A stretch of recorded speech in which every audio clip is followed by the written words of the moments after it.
Aišku, didžiausia tokia padėka būna Dievui už klientą, kurio pažiūros ir kažkokios nuostatos sutampa su mano, kaip žmogaus. Nes tada labai lengva dirbti ir kitas dalykas, tikrai kas man yra smagu ir jiem yra smagu. Nes, kas dabar populiarėja, bent kiek aš pastebiu iš savo pusės, tai žmonės nebenori, kad viskas būtų paremta alkoholio išgertų kiekiu. Linksmybė paremta alkoholio išgertų kiekiu. Vienas iš pirmų klausimų klientų, gal pasakymų, ir norime, kad jūs nesiūlytumėte žmonėm gerti. Tai, kad tiksliau neragintumėte, šitas kažkaip labai, kad tik jie neprisigertų. Iš principo net tokia nuostata, ateina žmonės su nuostata, kad ką daryti, kaip padaryti, kad iki 12 nenulūžtų. Balis, tą pusę labai balis dar žiauriai. neprasidėjo, o vienas svečias jau. Jau mišai.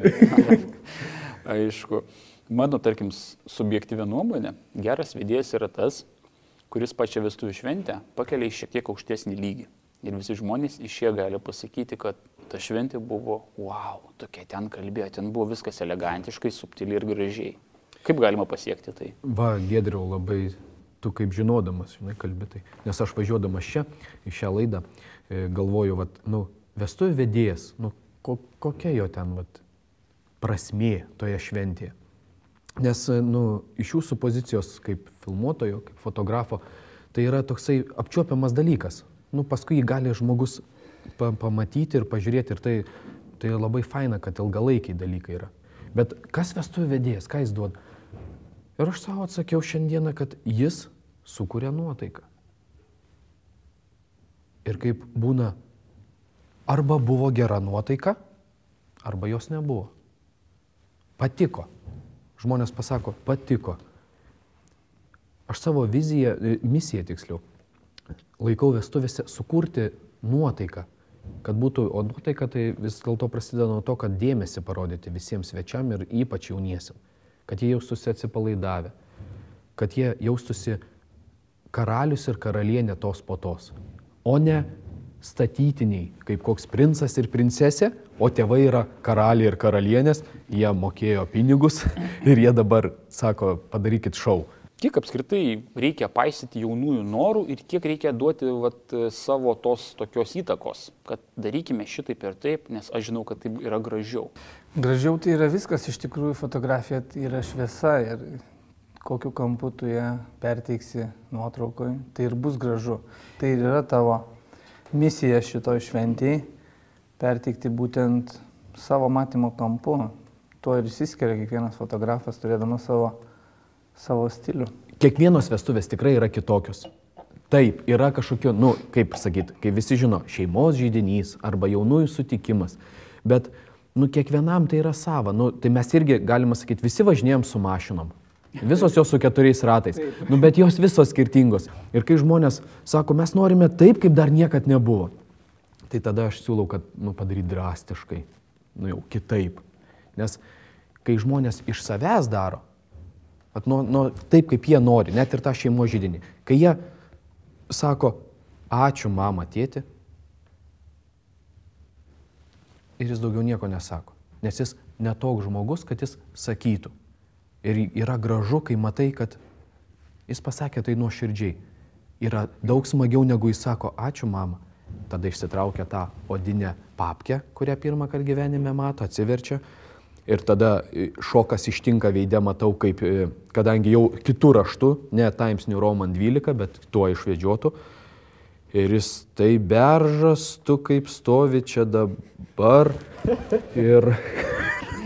Žodžiu, noriu pasakyti, kad nereikia tų šablonų, nereikia ten tų standartų, reikia tiesiog nuoširdžiai ir iš savo, kaip tu sakai, tai, kuo tu pasakai viską. Šiaip aš manau, tikslas yra, kad sukeltų emocijas, kaip fotografija. Jeigu aš atsiverčiau savo draugų fotografiją, tai man, kaip tokiam paprastam žiūrovui, aš sakau, laikau save tokiu vidutiniu žiūrovu, ar ne?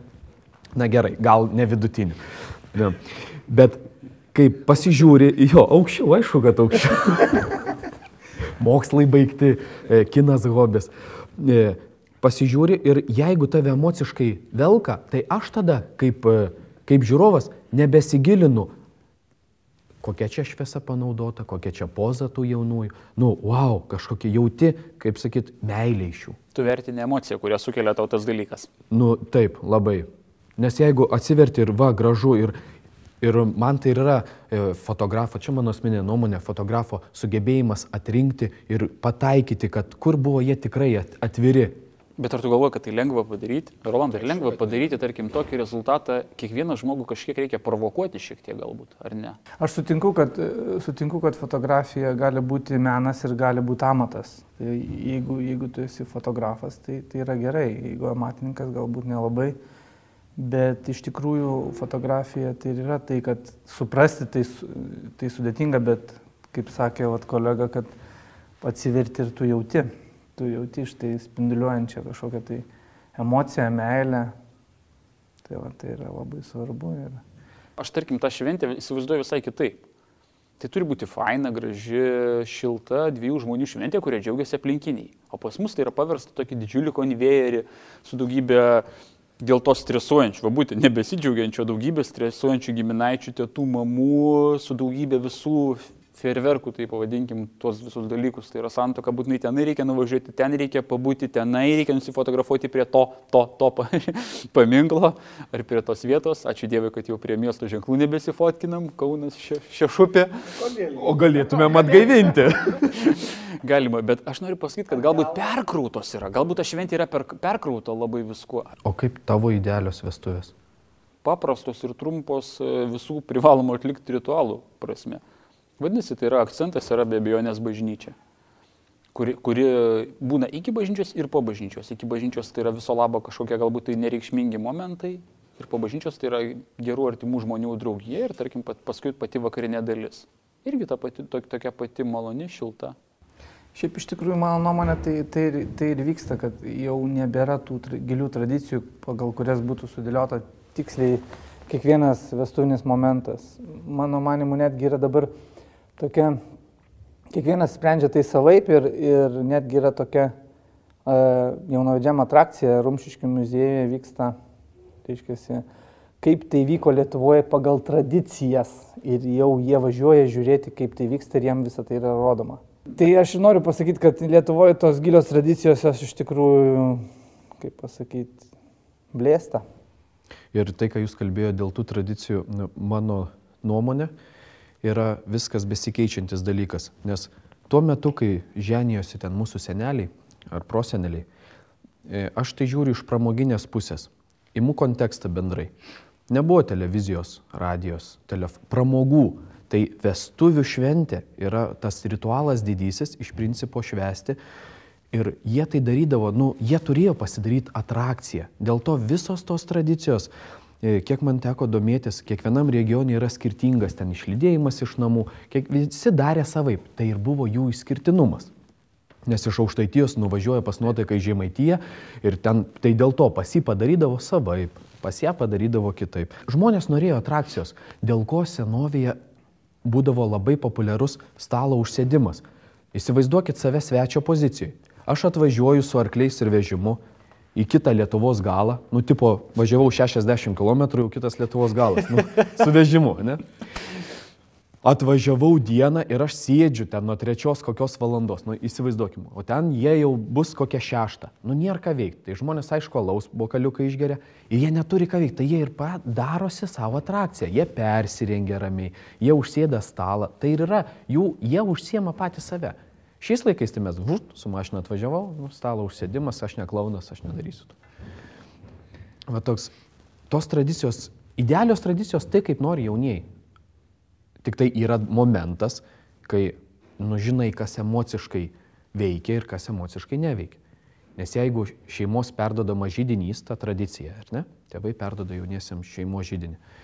Tai jeigu abudu tėvai yra kaip jaunųjų, ir tėtis, ir mama, ir jaunosios, suprantate, apie ką aš kalbu. Neišsiskyrę, nesusvetimom, kad kas keltų blogą emociją. Tai kodėlgi to nepadarius, nes, tai yra momentas. Galų gale ir tėvus gali pagerbti viešai. Dėl ko aš siūlau jauniesiam padaryti padėką tėvam, nes tai yra vieša padėka. O kai dėkoji viešai, tai iš tikrųjų, tai ir tu parodai, kaip tu dėkoji. Nes tie jaunieji, čia jau įsijungia psichologiniai momentai. kurių santykiai yra blogi su tėvais, jie atsisako padėkos tėvam. Liūdni dalykai prasideda. Bet aš to ir siekiu šventėje. Jeigu aš supratau, šnekėdamasi su jaunaisiais, kad tai yra, aš sakau, bet daro taip, kad ir nesako padėkos. Jie sako, ne, jo. Žinokit, dažniausiai taip ir daro. Bet ir tai nėra nei blogos, nei geros vestuvės. Nu, bet jie turi džiaugtis.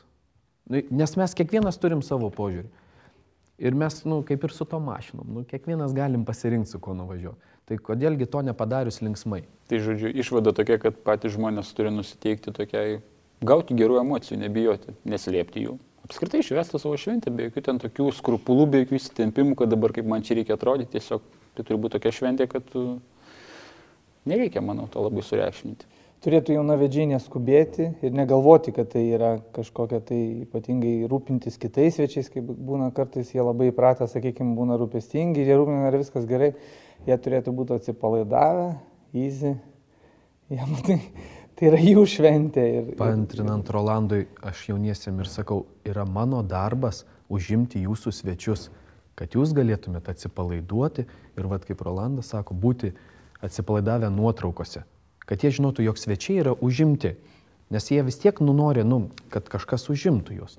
Taip žmonės, negi aš darydamas savo šventę, tai aš ir darau ne tik savo, bet ir savo draugam. Tai noriu, kad jie švęstų, kad jie būtų užimti, kad jiem dėmesys parodytas būtų, nes jie atėjo ir man dėmesį parodyti. Čia tai bendraja prasme. Tai ir yra mano darbas. Iš kitos pusės, kai aš svečiam sakau, kai mes linksminamės, jauniesiam tada irgi gerai. Ir tada jie linksmi, tada ir nuotraukos gražios. Bet aš manau, kad čia yra bendra taisyklė. Geras fotografas visuomet ras gerą kontaktą, ras vietą, kur gali padaryti savo rezultatą. Geras vedėjas visuomet ras kontaktą su savo užimamais žmonėmis. Ir visi sakys, gerai dirbot, hebra. Jo, kad jiem būtų faina. Nes tada bus faina ir mum.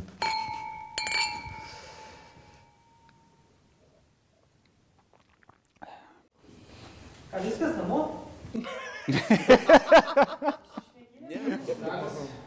Taip. Nes iš tikrųjų nes čia ko ir sėdėti, jeigu vaikai. Ir užteko, žiūrėk, užsidegė visos šviesos. Geras. Viena nedegė prieš tai. Ai, tai sujudėjo gal, ne? Tai gal.